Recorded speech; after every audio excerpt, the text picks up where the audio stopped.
Alkisah, Kiai Imam Misbah bersama pasukannya sudah menempati pesanggrahan di Bantar. Pesanggrahan baru itu lebih besar daripada pesanggrahan Purwanegara. Sebab, selain dipakai sebagai markas para prajurit satu barikade, pesanggrahan Bantar juga digunakan sebagai tempat pengajian bagi warga sekitar yang ingin belajar agama Islam. Para Demang kini merasa lebih tenang karena mendapat perlindungan, sementara warga sekitar merasa lebih tentram sebab sudah tak ada lagi kompeni yang datang.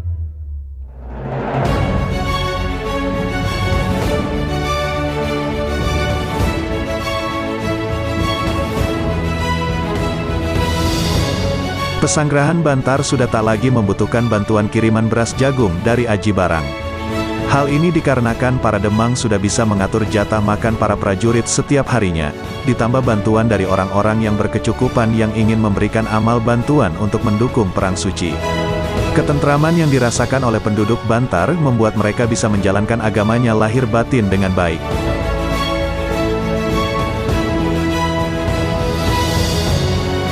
Kewibawaan Kiai Imam Misbah pun makin bertambah. Keharuman namanya tersebar hingga ke Ledok, Pelajuran, dan Selokaton. Pendeknya, pesanggrahan Bantar bisa menjadi pengayom bagi warga di sekitarnya.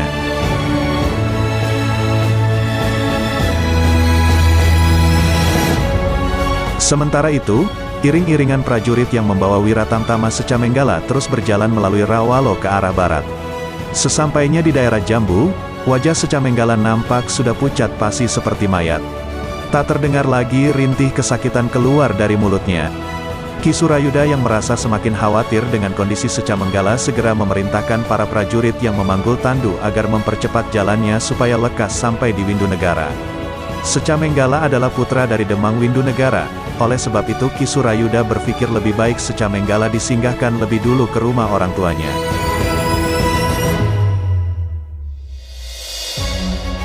Sesampainya di Windunegara, Secamenggala langsung dibawa ke Kedemangan. Kedatangan mereka tentu saja membuat kaget orang tua beserta semua kerabat Secamenggala. Melihat kondisi Secamenggala yang semakin mengkhawatirkan, orang tua beserta para kerabatnya meminta agar Secamenggala tidak perlu lagi dibawa ke Aji Barang. Malam harinya kondisi Secamenggala semakin memburuk. Karena sudah tak kuat lagi, Secamenggala akhirnya menghembuskan nafasnya yang terakhir. Jenazahnya kemudian dimakamkan di Cibodas Windunegara, Wangon. Setelah pemakaman Secamenggala, Ki Surayuda beserta rombongannya melanjutkan perjalanan ke Aji Barang untuk menyampaikan kabar duka. Kala itu keluarga Ketumenggungan Aji Barang kebetulan sedang berkumpul di rumah samping Ketumenggungan. Nampak Ibu Ngabehi Singadipa sedang duduk-duduk bersama putra tertuanya, Dipa Menggala yang menjadi Demang di Gunung Lurah. Keduanya ditemani oleh istri dari Secamenggala yakni Mas Ajeng Rapi serta putri bungsu Kiai Ngabehi Singadipa yakni Rara Resmi. Mereka semua sedang menerima tamu seorang tukang kayu juru ukir dari Pejalakan bernama Kinayai Dipa. Kinayai Dipa adalah tukang kayu langganan Kiai Ngabehi Singadipa. Kedekatannya dengan Kiai Ngabehi Singadipa menjadikan dirinya sebagai salah satu kepercayaan sekaligus kesepuhan bagi keluarga Ketumenggungan Aji Barang. Selama perang berlangsung, Kinayai Dipalah yang diserahi tugas untuk menjaga keluarga Ketumenggungan Aji Barang. 3 hari sekali ia datang menengok sekaligus mendengarkan kabar tentang maju mundurnya peperangan.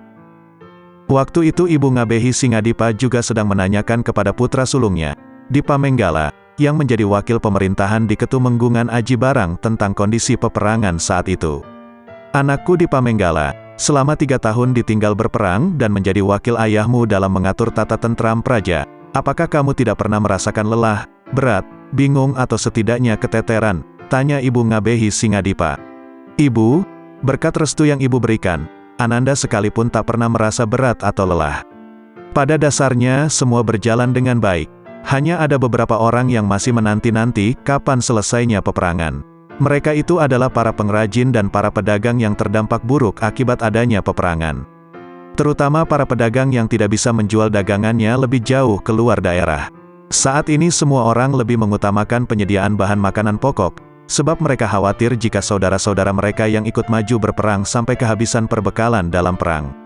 Untunglah, para petani masih semangat dalam bekerja. Semua tanaman tampak subur. Ibaratnya, seandainya perang masih berlangsung selama 5 tahun lagi pun para prajurit tak perlu khawatir akan kekurangan bahan pangan, jawab Dipa Menggala. Syukurlah jika seperti itu. Soal hasil bumi, perang tidak perang hasil bumi ya tetap dibutuhkan. Sebab hal itu merupakan kebutuhan pokoknya orang hidup. Makanan pokok itu selalu dibutuhkan di zaman apapun. Kata Ibu Ngabehi Singadipa menanggapi jawaban Dipa Menggala.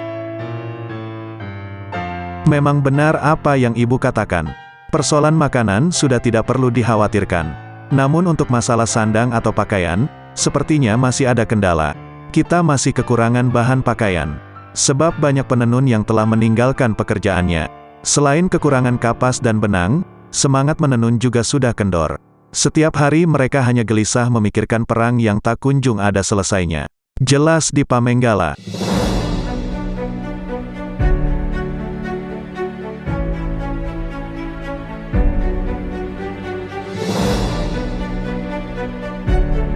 Jika begitu, kegiatan menenun harus segera dihidupkan lagi.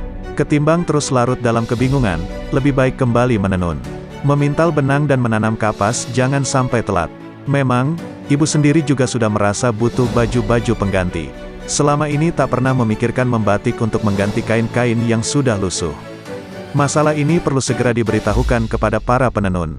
Para pembatik juga perlu dihimbau agar kembali menekuni pekerjaannya. Masalah tentang peperangan sudah ada yang mengurusi.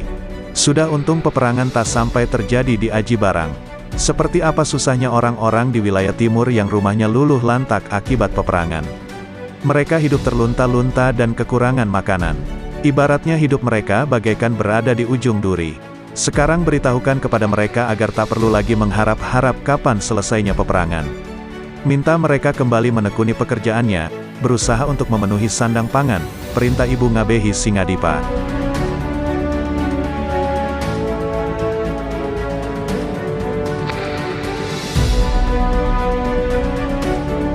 Baik, akan saya laksanakan Ibu. Jawab Dipa Menggala. Lalu mengenai kabar dari timur apakah sudah ada utusan dari Palagan yang datang melapor? Tanya Ibu Ngabehi Singadipa.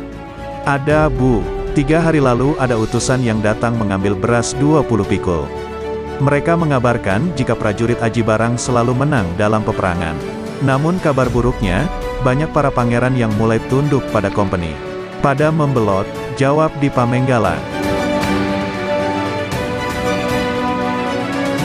Jika demikian kekuatan pasukan Kanjeng Pangeran Diponegoro menjadi berkurang, timpal Ibu Ngabehi Singadipa. Benar, Ibu. Semoga saja hal tersebut tidak terjadi kepada semua pangeran, jawab Dipa Menggala.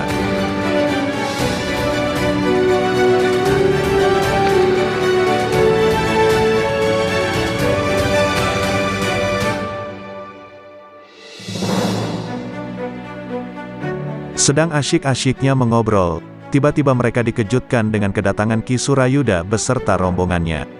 Pembicaraan mereka pun langsung terhenti seketika.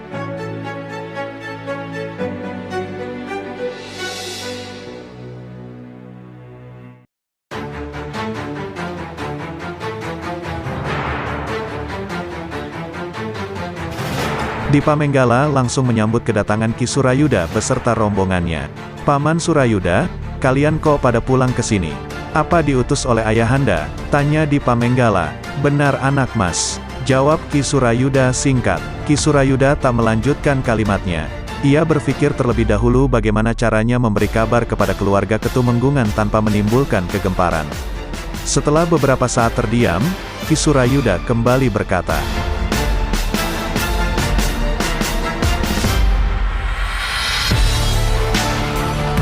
Sudah 3 hari kami melakukan perjalanan dari Palagan, lewat selatan, menginap 1 malam di Rawalo. Apa kalian semua berjalan kaki, tidak menunggang kuda? Tanya Dipa Menggala. Kuda juga bawa, tapi jalannya pelan-pelan, jawab Ki Surayuda. Dipa Menggala makin bingung dengan sikap Ki Surayuda. Apalagi Ki Surayuda matanya seperti mulai terlihat berkaca-kaca. Tiba-tiba Ki Surayuda berkata dengan nada berat. Pada jalan bawah tandu, Adinda Seca Menggala meninggal.